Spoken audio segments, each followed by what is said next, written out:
It seemed like him and Owen just had natural chemistry, but that's probably true of them and almost any opponent, right? Yeah, absolutely. The curse is a good worker, and they could work with anybody and make it look great. I love that you called it the curse of the good worker. Not too long ago, Jeff Jarrett and I had that same conversation about it. Sometimes you can be quote unquote so good at making other guys look good that becomes your That's role. what you do. Yeah.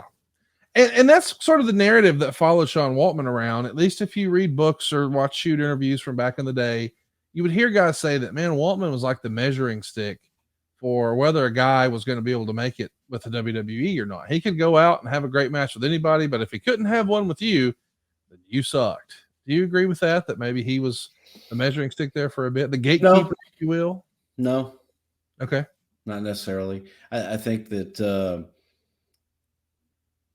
that opinion, is shared as far as he pretty much could work with anybody. But again, that's a lot of guys. I throw Owen in there. I throw Jeff Jarrett in there. I throw Kurt Hennig in there. There's on down the line that it's like, okay, if you can't, but you know what, that maybe they could with other people and work. So that wasn't something, couldn't have a match with him, then he's no good. But I think that was the narrative that was created, later on.